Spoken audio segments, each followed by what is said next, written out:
கர்த்தராகிய இயேசு கிறிஸ்து நாமத்தில் உங்கள் அனைவருக்கு வாழ்த்துக்கள். இந்த நாளுக்கு உண்டான அற்புதமான ஒரு வார்த்தை ஏசாயா 36:15. கர்த்தர் நம்மை நிச்சயமாகவே தப்புவிப்பார். கர்த்தர் நம்மை நிச்சயமாகவே தப்புவிப்பார். இந்த நாட்களில் அநேகர் ஒருவித அடிமைக்குள்ளே, ஒருவித கட்டுக்குள்ளே, ஒருவித போராட்டத்துக்குள்ளே இருக்கலாம்.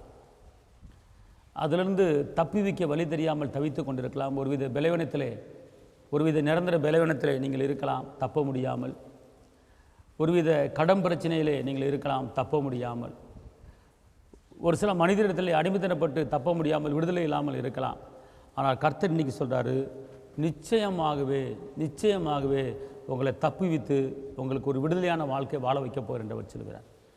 நிச்சயமாகவே முடிவு கொண்டு உங்கள் நம்பிக்கை போகாது. அன்பார்ந்தவர்களே, கர்த்தர் சொல்கிறாரு, எந்த காரியத்தில் நீங்கள் மாட்டி தவித்து கொண்டு இருக்கிறீங்க, எந்த காரியத்தில் நீங்கள் இருக்கிறீங்க, தப்ப முடியவில்லையா, வெளியே வர முடியவில்லையா, மீட்பான வாழ்க்கை வாழ முடியவில்லையா, நிம்மதியான வாழ்க்கை வாழ முடியவில்லையா, கர்த்தர் சொல்கிறார், உங்களுக்கு ஒரு நிம்மதியான வாழ்க்கையை கர்த்தர் கொடுக்க போகிறார். ஒரு சமாதானமான வாழ்க்கையை கர்த்தர் கொடுக்க போகிறார். உங்களை அவர் மேன்மைப்படுத்த போகிறார். உங்களை அவர் உயர்த்த போகிறார். உங்களை அதிசயமான வழியில் உங்களை நடத்த போகிறார். கலங்காதிருக்கார். அந்த நாளிலே தப்ப முடியாத காரியத்தை கர்த்தர் உங்களுக்கு தப்புவிக்க போகிறார். எனக்கு லட்சக்கணக்கில் கடன் இருக்கிறது, இந்த கடனிலிருந்து என்னால் தப்ப முடியலையே. கர்த்தர் சொல்கிறாரு, உன் கடன் பிரச்சனைக்கு முற்றுப்புள்ளி வந்து விட்டது. உன் பொருளாதார தரம் முற்றிலும் மாறப்போகிறது. என் தேவன் தம்முடைய மகிமையின் ஐஸ்வர்யத்தின்படி உங்கள் குறைகள் எல்லாவற்றையும் கிறிஸ்து இயேசுக்கள் மகிமையில் நிறைவாக்குவார்.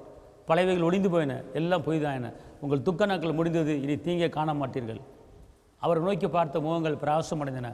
அவரை நோக்கி பாருங்கள், ஒரு வெற்றியை பார்ப்பீர்கள். உங்களுக்கு நான் ஜெபிக்கிறேன். தகப்பனை இயேசு மகாராஜாவை நோக்கி பார்க்கிற முகங்கள் விற்கப்பட்டு போகக்கூடாது. தலைமுறை பண்ண வைக்கிற கர்த்தர் ஆண்டவரே, இந்த வார்த்தையை கேட்டுக்கொண்டிருக்கிற ஒவ்வொரு தேவ பிள்ளைய வாழ்க்கையில் ஒரு உயர்வு உண்டாகட்டும் ஐயா.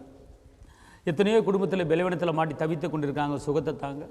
எத்தனையோ குடும்பத்தில் வயதானவர்கள், முதியவர்கள் நடக்க முடியாமல் தவித்து கொண்டிருக்கிறாங்க, அவர்கள் பரிபூர்ண சுகத்தை தாங்க. சரீரத்திற்கிற எலும்பெல்லாம் நினமல எலும்பாய் மாற்றி ஆயுஷ் நாட்களை பெருக பண்ணி ஆண்டவரை பலவீனத்தில் உங்களுடைய பலனை கொடுத்து உங்களுடைய பிள்ளைகளை ஆசீர்வதித்து நீங்கள் பெருக பண்ணுங்க. திரும்ப வாழவை இதை கூட்டி கொடுப்பேன்னு சொன்னீங்களே ஆண்டவரே, திரும்ப வாழவை இதை கூட்டி கொடுங்க தாப்பனே. அநேகர் கண்களுக்கு முன்னுக்கு உங்களுடைய பிள்ளைகளை தலைமுறை பண்ணுங்க தாப்பனே. அதிசயங்களை காண பண்ணுங்க. உன்னை நான் மேன்மையாக்கி மேன்மைப்படுத்தும் வசனத்தின்படி பிள்ளைகளை உயர்த்துங்க, காத்துக்கொள்ளுங்க, பலப்படுத்துங்க. இயேசுவின் நாமத்தில் பிதாவே, ஆமென். கர்த்தர் உங்களை ஆசீர்வதிப்பார். தேவனுக்கு மகிமை. ஹல்லேலூயா.